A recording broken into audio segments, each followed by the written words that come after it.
A oficina de games surgiu a partir do interesse de um grupo de alunos que chegou pra gente falando que queria começar a trabalhar com jogos. Isso começou de uma forma bem orgânica, a gente foi trabalhando com alguns temas relacionados à criação dos jogos de pseudocódigo e tal. A estrutura da oficina de games, ela está seguindo uma ideia de um jogo.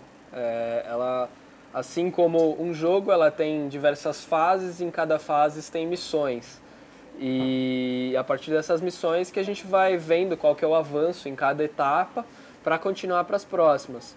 Eles tinham que avaliar a lógica de coisas do dia a dia, de como fazer um pão com manteiga, por exemplo. Nisso você tinha que pensar, ter o pensamento de encadeamento das situações e pensar nas possibilidades, nas variáveis, de ter pão e não ter pão, e ter manteiga e não ter manteiga.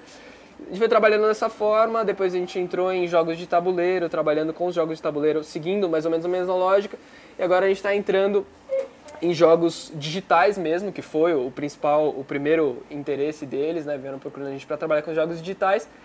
E a gente está trabalhando com a linguagem Scratch, que é uma linguagem desenvolvida pelo MIT, que foi criada para ensinar programação para crianças, de uma forma bem lúdica, uma forma bem interessante. Você encadeia os blocos de código, como se você estivesse fazendo as linhas de programação, você encadeia os blocos de código e condições e variáveis e associa isso aos objetos. É programação orientada aos objetos que você cria para fazer animações, jogos e tudo.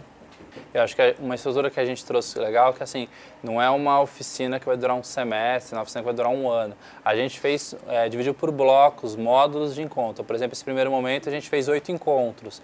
Então a gente começa a estruturar para que sejam encontros curtos, né? Na verdade o módulo seja curto para que os alunos possam, quem se interessar por outras áreas, a gente também possa ter outros desdobramentos. Então, oficinas específicas nas áreas que cada um deles quiser, e a gente pode trazer mais alunos pensando nisso, e a gente não monta uma estrutura muito rígida. Até essa ideia de a gente acompanha a evolução deles e aí a gente cria desdobramentos, né? Então, essa oficina de game foi um start aqui para a gente começar. E aí, a partir de agora, a gente já tem uma ideia de alguns desdobramentos que a gente vai ter ao longo dos próximos semestres.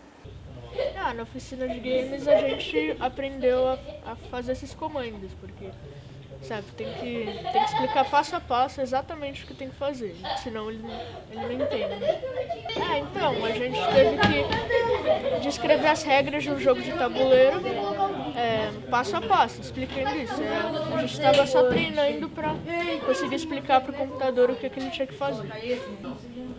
Eu estou usando esse programa para fazer um cara pegar uma pizza e um morcego vai lá e derruba a pizza e eles ficam bravos e começam a brigar. E daí o nível começa e você tem que derrotar o homem da pizza. Os games estão muito no dia a dia deles, é uma coisa que é frequente. Hoje existe um caminho muito grande de gamificação na educação, então esse é um primeiro caminho que a gente está... Um primeiro passo que a gente está dando aqui dentro do Oswald com essa ideia de games. A gente já tem umas outras ideias já com oficinas que se relacionam com matemática, com português, mas tudo utilizando essa ideia dos games. Como a gente utiliza isso?